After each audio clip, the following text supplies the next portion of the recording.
हे people, 2007 में जब Pankaj Goyal Belgium में एक कंसल्टेंट के तौर पे काम कर रहे थे, तब उन्हें उनकी कंपनी द्वारा प्रोफेशनल कॉल्स एंड ईमेल्स के लिए उस समय का स्मार्टेस्ट फोन ब्लैकबेरी मिला। पंकज को बिना किसी प्रॉब्लम के इजीली अपने मोबाइल पे ईमेल रिसीव करना पसंद आ गया। सब कुछ बहुत सही चल रहा था जब तक कि पंकज अपनी छुट्टियां मनाने वापस इंडिया आए। बैक देन इन 2007 इंडिया में मोबाइल डेटा कनेक्टिविटी बहुत पुअर थी, जिसकी वजह से ईमेल सर्विस को यूज करना पंकज के लिए डिफिकल्टी से भरा टास्क बन गया। Overall after facing this problem, Pankaj ने इसका सॉल्यूशन निकाला जो आगे चल के उनका बिजनेस आइडिया बना। पंकज गोयल ने अपने को फाउंडर के साथ मिलकर पुश ईमेल सर्विस को एसएमएस पे प्रोवाइड करने का अपॉर्चुनिटी देखा, जिसे यूज करने के लिए डेटा के रिक्वायरमेंट बिल्कुल भी नहीं थी।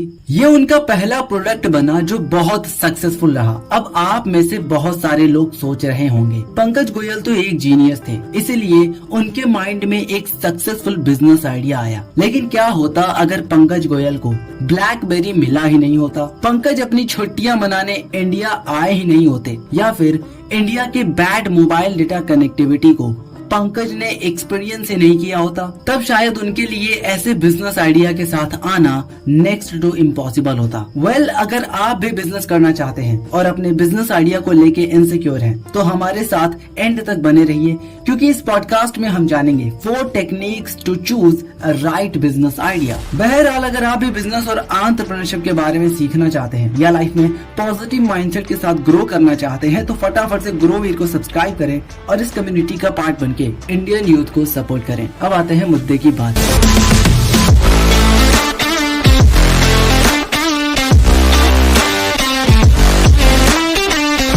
Grow talk, the teenage podcast. 4 techniques to choose a right business idea. इससे पहले कि हम बिजनेस आइडिया जनरेट करने की टेक्निक्स के बारे में जानें, हमें समझना होगा कि बिजनेस आइडिया होता क्या है। इन सिंपल वर्ड्स, किसी प्रॉब्लम की सॉल्यूशन बिजनेस आइडिया हो सकती है। जब आप एक बिजनेस आइडिया के बारे में सोचते हैं, तो आपको एक प्रॉब्लम और उसके सॉल्यूशन के बारे में सोचना होता है। Most of the business ideas deep observations या लॉन्ग टर्म में पर्सनल और प्रोफेशनल एक्सपीरियंसेस से आती हैं, क्योंकि एक्सपीरियंसेस डिफरेंट डॉट्स को कनेक्ट करके न्यू सॉल्यूशन निकालने में हेल्प करती हैं। इस बात की पुष्टिकरण स्टीव जॉब्स ने भी की थी। अगर आपने स्टीव जॉब्स मिनी सीरीज नहीं देखी है, तो लिंक मैंने डिस्क्रिप्शन में दे दिया है, गो एंड चेक आउट। आइए देखते हैं टेक्निक नंबर 1, जो कि है problem faced by you in your day to day life. कैसे हेल्प करता है एक नए बिजनेस आइडिया को जनरेट करने में। बैक इन 2008 4 स्टूडेंट चश्मे के महंगे दामों से परेशान थे।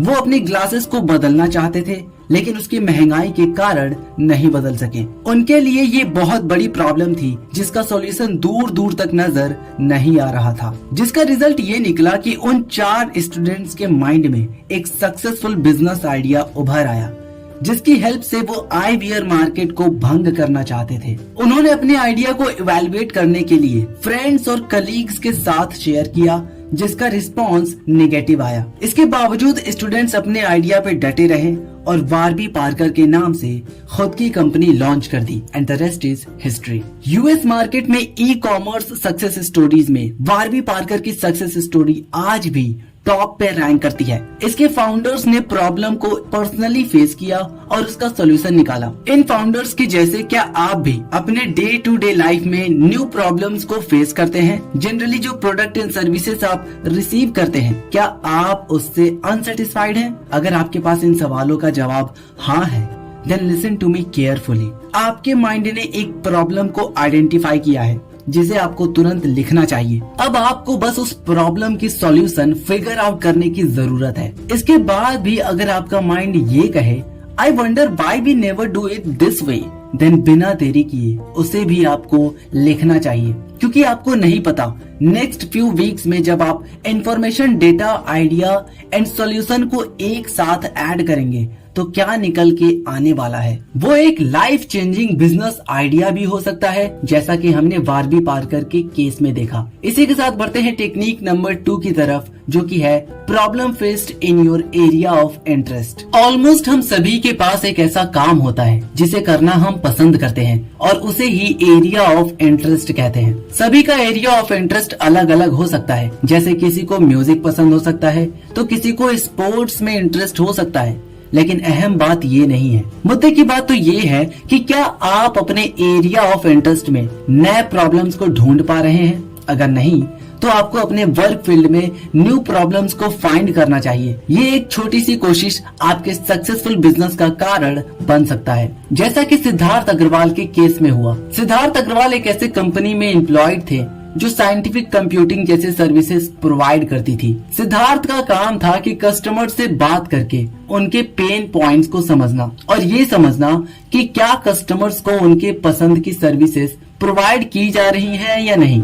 इस कस्टमर इंटरेक्शन की वजह से सिद्धार्थ ने एक अपॉर्चुनिटी देखा, क्योंकि कस्टमर्स ने उन्हें बताया कि जिस तरह की सर्विसेज उन्हें दी जा रही हैं, वो उससे खुश नहीं है। सिद्धार्थ ने स्टार्टअप करने का डिसीजन लिया, क्योंकि उन्हें खुद पे भरोसा था कि वो कस्टमर्स के प्रॉब्लम्स को मच बेटर वे में सॉल्व कर सकते हैं। अगर आप इस सिद्धार्थ अग्रवाल के जैसे सक्सेसफुल बिजनेस आइडिया जनरेट करना चाहते हैं तो आपको 2 चीजों का ध्यान रखना चाहिए। पहले तो आपको कस्टमर के प्रॉब्लम को समझना होगा जिसे आपकी कंपनी सॉल्व कर रही है। दूसरी चीज जो आपको समझनी होगी कि आपकी कस्टमर सोचती कैसे है और वो क्या चाहते हैं। मीन्स आपको एक कस्टमर सेंट्रिक व्यू रखना होगा। इसी के साथ आगे बढ़ते हैं टेक्निक नंबर 3 की तरफ, जो कि है problem being solved in the other parts of the world. जैसे कि हमने पहले जाना, किसी भी प्रॉब्लम की सॉल्यूशन बिजनेस आइडिया हो सकती है। तो क्या आपको ऐसा लगता है कि वर्ल्ड में किसी ऐसे प्रॉब्लम का सॉल्यूशन निकाला जा चुका है जिसे अभी तक आपके मार्केट में सॉल्व नहीं किया गया हो?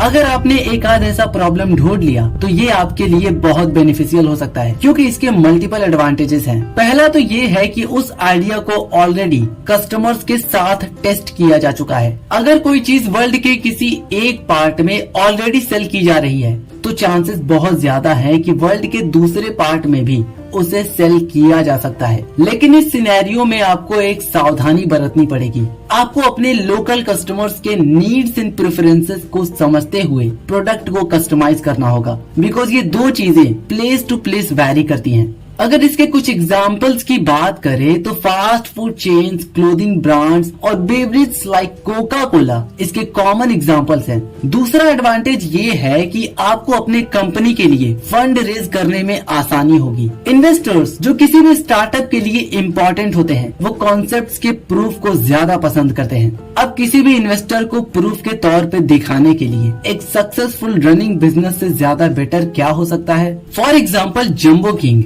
एक फास्ट फूड रेस्टोरेंट का चेन जिसकी स्पेशलिटी है मुंबई का vada pav. Jumbo king inspire हुई थी मैकडोनाल्ड्स एंड बर्गर किंग जैसे लीडिंग बिजनेस आइडिया से। ऐसे एग्जाम्पल्स आपको इंटरनेट पे बहुत मिल जाएंगे। अगर आप भी इस फील्ड के की प्लेयर बनना चाहते हैं तो आपको ग्लोबल ट्रेंड्स पे अटेंशन देना चाहिए और उन्हें लोकली स्प्रेड होने से पहले एग्जीक्यूशन का काम आपको करना चाहिए, जिससे आपके सक्सेस के चांस बहुत ज्यादा बढ़ जाएंगे। अब इसी के साथ बढ़ते हैं टेक्निक नंबर 4 की तरफ, जो कि है problem faced by companies leading the latest trend. Kota India का एक ऐसा शहर जिसे फैक्ट्री ऑफ कोचिंग इंस्टीट्यूट्स के नाम से भी जाना जाता है, जहां हर साल हजारों की तादाद में स्टूडेंट्स बड़े ही उम्मीदों के साथ कॉम्पिटिटिव एग्जाम्स की प्रिपरेशन के लिए जाते हैं। दरअसल यहाँ की कोचिंग इंस्टीट्यूट्स में एक्सप्लोजन साल 2000 से पहले ही हो चुकी थी। धीरे धीरे बहुत सारे इंस्टीट्यूट्स आए, जिनमें से कुछ मिट्टी में मिल गए, but most of the institutes survived and were successful.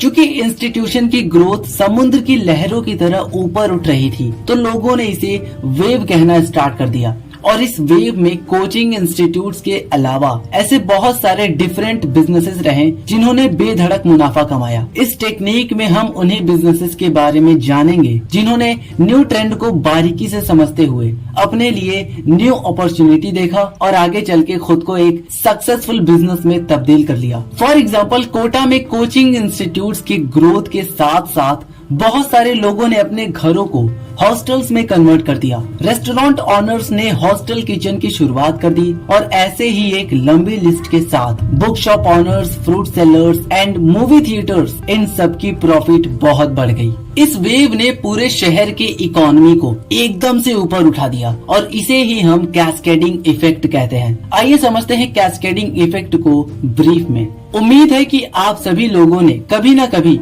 Tree तो देखा ही होगा। अगर आपने ट्री देखा है तो आपने नोटिस किया होगा कि एक ट्री से काफी सारी ब्रांचेस निकले होते हैं और उन ब्रांचेस से भी ब्रांचेस निकले होते हैं। इसे ही कैस्केडिंग इफेक्ट और द ट्री ऑफ एडजेसेंसीज कहा जाता है। जैसा कि हमने कोटा के एग्जाम्पल में देखा, केवल कोचिंग इंस्टीट्यूट्स के एक्सट्रीम ग्रोथ की वजह से वहाँ के adjacent businesses like hostels, movie theatres, book shop, इन सभी के लिए न्यू अपॉर्चुनिटीज खुल गई। और ऐसे ही similar waves like mobile, internet, e commerce, AI etcetera खुद की ग्रोथ के साथ साथ एडजेसेंट बिजनेसेस को भी ऊपर उठाते हैं। अब बात करते हैं कि आपको कैसे इस कैस्केडिंग इफेक्ट का बेनिफिट होगा। अगर आप इस टेक्निक का यूज करके एक सक्सेसफुल बिजनेस खड़ा करना चाहते हैं तो आपको क्या स्टेप्स फॉलो करने चाहिए? अगर आप ऐसा करना चाहते हैं तो आपको सबसे पहले एक ग्रोइंग इंडस्ट्री को पकड़ना पड़ेगा और उसके end to end value chain को बारीकी से समझना पड़ेगा। ऐसा करके आप उन प्रॉब्लम्स को ढूंढ पाएंगे जिसे वो इंडस्ट्री सॉल्व नहीं कर रही है और साथ ही साथ आपको मार्केट में एंटर करने का एक न्यू अपॉर्चुनिटी मिल जाएगी। चलिए एक बार जल्दी से समराइज कर लेते हैं कि आज के इस एपिसोड में हमने क्या सीखा। एक सही बिजनेस आइडिया को चूज करने के लिए हमने 4 टेक्निक्स डिस्कस किए। Number 1, problem faced by you in your day to day life. यहाँ हमने एक एग्जाम्पल से जाना कि कैसे वारबी पार्कर के फाउंडर्स ने प्रॉब्लम को पर्सनली फेस किया एंड उसका सोल्यूशन निकाला, जो आगे चल के एक सक्सेसफुल बिजनेस आइडिया में तब्दील हो गया। अगर आप भी किसी प्रॉब्लम को पर्सनली फेस कर रहे हैं तो उसे लिखिए, क्योंकि कोई नहीं जानता कि information, data, idea and solution को एक साथ ऐड करने पर क्या निकल के आने वाला है। Number 2, problem faced in your area of interest. इसमें हमने सिद्धार्थ अग्रवाल का एग्जांपल लिया और देखा कि कैसे उन्होंने अपने इंटरेस्ट के फील्ड में प्रॉब्लम को ढूंढा और उसे सॉल्व करके एक सक्सेसफुल बिजनेस आइडिया जनरेट किया। अगर आप भी सिद्धार्थ अग्रवाल के जैसे एक सक्सेसफुल बिजनेस आइडिया जनरेट करना चाहते हैं तो आपको कस्टमर सेंट्रिक व्यू रखना चाहिए। Number 3, problem being solved in other parts of the world. ये टेक्निक हमें सिखाती है कि अगर आप ग्लोबल ट्रेंड्स पे अपनी नजर बनाए रखते हैं तो आपको लॉन्ग टर्म में बेनिफिट होगा, जिसे हमने जंबो किंग के एग्जांपल से समझा। Number 4, problem faced by companies leading the latest trend. इस टेक्निक में हमने कैस्केडिंग इफेक्ट को समझा और देखा कि कैसे कोटा में कोचिंग इंस्टीट्यूट्स के एक्सट्रीम ग्रोथ की वजह से वहाँ के adjacent businesses like hostels, book shop and movie theatres, इन सभी के लिए न्यू अपॉर्चुनिटीज खुल गई। अगर आप कैस्केडिंग इफेक्ट को अच्छे से समझ लेते हैं तो आपके लिए बिजनेस आइडिया ढूंढना बहुत आसान हो जाएगा। सो फ्रेंड्स, ये थे 4 टेक्निक्स जिसका यूज करके आप अपने लिए राइट बिजनेस आइडिया चूज कर सकते हैं। आई होप ये एपिसोड आपके लिए हेल्पफुल रही। अगर हाँ तो इसे लाइक करें और ऐसे ही लर्न एंड ग्रो वाले कंटेंट्स के लिए चैनल को सब्सक्राइब करना बिल्कुल ना भूलें। मिलते हैं नेक्स्ट एपिसोड में, तब तक के लिए बाय।